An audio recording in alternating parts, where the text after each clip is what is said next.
Coucou, j'espère que vous allez bien. Alors aujourd'hui je reviens avec une nouvelle vidéo, une vidéo qu'on m'a longtemps demandé, donc je suis désolée. Pour ceux qui ne me connaissent pas, je suis Margot alias Margavalux sur les réseaux. Je vous fais des vidéos de luxe où je vous parle de luxe, de mode, de beauté, de vie de tous les jours. N'hésitez pas à vous abonner à ma chaîne YouTube sous cette vidéo et à cliquer sur la petite cloche pour avoir la notification pour être averti de chaque vidéo qui sort. N'hésitez pas également à vous abonner à mon compte Instagram qui est juste ici, @margavalux. Ça vous permet d'en savoir un peu plus sur ce qui se passe au quotidien. Alors c'est parti, donc cette vidéo, comme le titre l'indique, est une vidéo où je vous explique un peu les enchères. Alors il existe deux types d'enchères, c'est très important de les distinguer. Vous avez les enchères qu'on dit judiciaires, avec des adjunctions judiciaires, c'est-à-dire que ce sont des personnes qui ne peuvent plus rembourser leurs prêts, des professionnels ou même des particuliers qui ne peuvent plus rembourser leurs prêts et donc pour les rembourser, leurs affaires sont vendues aux enchères. Donc on parle souvent d'enchères judiciaires pour les professionnels. Donc vous pouvez pas mal voir sur des sites d'enchères des boulangeries qui ont fermé parce que ça n'a pas fonctionné pour eux et donc pour rembourser une partie du prêt, ils vendent les machines, ils vendent les meubles, voilà. Donc vous pouvez le voir pour des boulangeries, des garages auto, des restaurants, salons de beauté, voilà. Vous avez tout type de professionnels, mais vous avez aussi des particuliers parfois. Et du coup, là, vous retrouvez des meubles de maison, des tableaux, des bijoux, de la déco, des sacs de luxe, voilà. Vous avez un peu tout, des voitures, enfin, voilà. C'est vrai que ça, c'est des enchères judiciaires, c'est parce que les personnes n'ont pas réussi à payer leurs prêts malheureusement et que du coup, un huissier de justice passe pour récupérer la somme et du coup, va les récupérer en meubles et ils vendent aux enchères. C'est assez triste, je trouve, mais voilà. Quand vous achetez aux enchères, vous avez des frais. Donc, quand c'est un enchère judiciaire, vous avez à peu près 12,5% de frais en plus du prix auquel le lot est adjugé. Par exemple, cette bougie, vous la voyez, les enchères montent et s'arrêtent à 50 €. La bougie est adjugée au coup de marteau à 50 €, mais vous n'allez pas la payer 50 €. Vous allez payer 50 € plus les frais de vente. Donc, vous avez les frais de vente pour les ventes judiciaire de à peu près 12,5% en plus du prix de la bougie, donc 50 € plus 12,5%. Et vous avez aussi les ventes aux enchères classiques qui ne sont pas des ventes judiciaires mais qui sont volontaires. Voilà. Donc volontaire, c'est-à-dire vous pouvez très bien vous dire voilà, j'ai un sac de luxe que je souhaite mettre aux enchères, vendre aux enchères. Vous pouvez contacter certaines maisons d'enchères qui sont proches de chez vous ou non et vous les vendre. Alors là, dans ces cas-là, quand vous achetez une pièce, par exemple, imaginons que vous achetez cette bougie aux enchères et que c'est une enchère, un lot en enchères volontaire, les frais sont plus élevés. En général, ils tournent plutôt aux alentours de 20 à 30%. Voilà, au prix de la bougie, vous devez rajouter donc 20 à 30% en fonction des ventes. Toujours bien vérifier dans chaque vente. Vous allez devoir déjà vous inscrire à la vente. Ils vont vous demander vos coordonnées bancaires. Forcément, il faut qu'ils voient si vous êtes bankable, si vous pouvez payer à la fin le lot. Vous devez rentrer vos coordonnées bancaires et vous avez les mentions légales en fait, de la vente où vous avez toutes les informations donc, de la maison d'enchères, le pourcentage de la vente. Vous pouvez parfois avoir une vente aux enchères avec des lots judiciaires et des lots volontaires.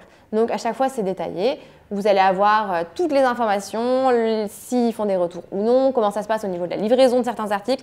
Parfois, c'est compris dedans, parfois, c'est en supplément. Donc voilà, donc vous avez deux types de frais. Donc les judiciaires à 12,5% en général et les volontaires entre 20 à 30% quand vous achetez. Si jamais vous souhaitez vendre un article aux enchères, c'est possible. Mais vous avez également des frais de vente. Pareil, en général, ça tourne aux alentours de 15 à 30% en fonction des maisons. Donc ça, c'est important de le savoir. Ensuite, il existe plusieurs types de ventes aux enchères. Donc, vous avez des ventes aux enchères assez classiques, on va dire, où vous avez du coup le maître qui est là et qui adjuge avec son marteau, qui fait monter les enchères, qui joue un peu, qui vous dit voilà, dernier mot, vous êtes sûr c'est votre dernier prix, vous voulez pas augmenter un petit peu, vous êtes sûr, vous êtes sûr, vous êtes sûr. Donc lui, il est là en fait pour vous faire acheter plus et pour continuer et faire augmenter les enchères. D'une personne à une autre, vous allez avoir un rythme différent dans la vente. Donc en fait, c'est un peu le chef d'orchestre de cette vente et son but, c'est vraiment de vous faire acheter plus et de faire monter les enchères. Parce que plus il va monter les enchères, plus eux, ils vont gagner en pourcentage, en frais, et plus leurs clients vont vendre leurs objets chers et plus forcément ils vont revenir. Donc c'est hyper important, la personne vraiment fait toute la vente. Vous avez donc ces ventes-là et vous avez aussi des ventes aux enchères, plutôt du coup internet où il n'y a pas de personne qui joue le jeu. C'est vraiment par exemple vous avez 7 jours et au bout de 7 jours la vente est finie, terminée. Voilà. Donc ça c'est un peu ce qui ressemble à par exemple eBay. Je ne sais pas si vous avez connu eBay, mais à la grande époque, donc eBay, vous vous connectiez très tôt le matin parce que les ventes les plus intéressantes se passaient aux États-Unis et se finissaient généralement vers 7 h du matin. Donc il fallait se connecter vite et jusqu'au dernier moment, vous pouviez enchérir sur Internet. Donc là, ça se fait automatiquement et le prix augmente. Moi, je suis moins fan de ces ventes-là parce que du coup, il n'y a pas ce jeu un peu d'enchères, ça monte, ça descend. Il n'y a pas ce jeu-là avec la personne en face. Je trouve moins ça fun et en tant que vendeur, je trouve que les prix augmentent, se vendent mieux quand il s'agit d'une personne qui joue le jeu et qui fait la vente, qui vous propose la vente avec une personne en physique avec son marteau, plutôt qu'un enchère classique, un enchère internet entre guillemets où ça se fait tout seul et vous avez 7 jours pour enchérir. Ensuite, à la base, les enchères c'était vraiment uniquement en maison. Il fallait aller se déplacer dans la maison de vente d'enchères et vous aviez votre petit écriteau et vous le leviez à chaque fois que vous vouliez monter le prix, réenchérir, etc. Maintenant, et ça s'est de plus en plus démocratisé et développé en fait avec le Covid, vous pouvez largement le faire en ligne sur Internet. Donc vous avez la possibilité de le faire directement en vous déplaçant. Moi, je vous le conseille, franchement, c'est une très belle expérience. Je ne l'ai pas encore pratiqué parce que y avait le Covid et j'aimerais beaucoup le faire parce que ça a l'air méga cool, il y a une super ambiance. Ça vous permet d'aller vérifier aussi les lots en réel, c'est toujours intéressant d'aller le voir parce que parfois les descriptions sont pas top, il n'y a pas beaucoup de descriptions, il n'y a pas beaucoup de photos, donc n'hésitez pas, pareil c'est un autre conseil, n'hésitez pas à envoyer un mail à la maison de vente pour leur demander plus de photos et plus de descriptions. Si jamais vous ne pouvez pas vous déplacer, n'hésitez pas également à leur demander un appel en visio, en vrai ça peut se faire. Donc vous pouvez le faire, vous déplacer en maison de vente, vous pouvez également enchérir par téléphone, je sais que ça se fait, et vous pouvez enchérir aussi du coup sur Internet. Sur Internet, vous avez plusieurs sites qui vous proposent d'enchérir en ligne. À savoir, les plus connus, vous avez Drouot Online, donc Drouot qui est une énorme maison d'enchères parisienne, qui est la plus connue et qui est en fait un peu une marketplace de maisons d'enchères. Donc beaucoup de maisons d'enchères, beaucoup de ventes aux enchères se font via ce site. À savoir que du coup, si vous passez par ce genre de site, donc Drouot par exemple, vous avez donc les frais de vente, enfin les frais d'achat de la vente, donc entre 12,5% pour la judiciaire et 20 à 30% pour du volontaire. Mais vous avez également les petits pourcentages pour la maison Drouot, forcément. Donc je crois ils prennent 3-4% en plus. Voilà, donc c'est important de le savoir. Toujours pareil, c'est écrit dans le descriptif de la vente. Vous avez également Interenchères. Donc Interenchères, c'est beaucoup plus généraliste. Pour le coup, vous avez beaucoup d'enchères tous les jours. Vous pouvez avoir des machines, même des maisons, des voitures. Il y a un peu de tout, j'avoue. Et c'est intéressant. Pareil, ils prennent un petit pourcentage. Ensuite, vous avez la manière aussi par Internet sur Drouot et Interenchères.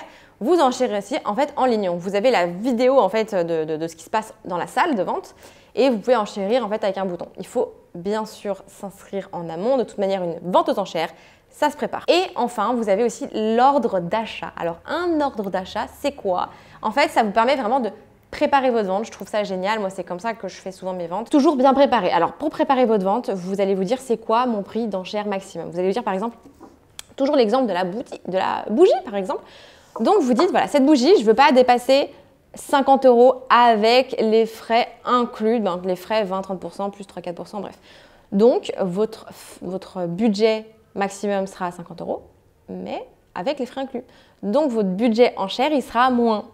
Donc, il ne faudra pas enchérir à 50 €, sinon vous aurez 50 € plus 20-30% de frais, plus 3-4% de la plateforme, si vous utilisez la plateforme. Donc, par exemple, vous allez vous dire, ok, donc si mon budget pour cette bougie est de 50 € tout inclus, il faut que mon budget enchère soit à genre 30-35 € pour entrer dans le budget. Comme ça, imaginons je la paye 30 € maximum en enchère, plus 20-30%, plus 4%, vous tombez vers 50 €. Je ne vous fais pas les calculs, hein, je ne les ai pas en tête, je ne vais pas vous faire du calcul mental. Mais voilà, du coup, ça vous explique un peu comment ça fonctionne. Du coup, l'ordre d'achat, vous allez préparer ça et vous allez dire, bah voilà, moi, mon ordre d'achat, je vais le donner. Donc, vous le donnez à la maison de vente en amont, soit par mail, soit vous les appelez, soit vous pouvez le faire directement sur Drouot. C'est possible.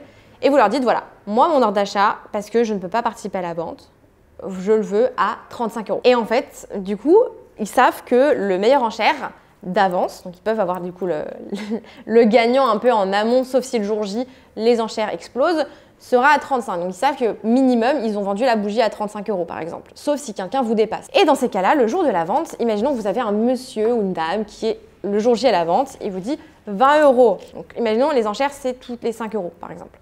20 € pour la bougie. Vous êtes à 35. Donc la maison de vente va dire, j'ai un ordre d'achat qui est supérieur, donc 25 €. Le monsieur va dire, bon, ok, je monte à 30. J'ai un ordre d'achat qui est supérieur, qui est à 35. Ok, bah le monsieur, il va se dire, bon, je veux pas enchérir plus. Donc, surprise, c'est vous qui gagnez. Donc, vous avez gagné votre ordre d'achat comme ça, sans être présent. Vous n'êtes pas obligé de participer, vous n'êtes pas obligé de regarder, parce qu'en fait, ça enchérit automatiquement pour vous. Vous dites, voilà, je veux mettre tant maximum, vous vous débrouillez. Si jamais le monsieur enchérit au-dessus de votre ordre d'achat, donc par exemple, vous, votre ordre d'achat est à 35, lui, il va enchérir à 40. Vous perdez, vous n'avez rien à payer et hop, c'est fini. Si c'est vous qui gagnez avec votre ordre d'achat, vous avez obligation d'acheter le lot. Donc, il vous envoie un mail en vous disant, voilà, vous avez gagné cette bougie grâce à votre ordre d'achat à 35 €.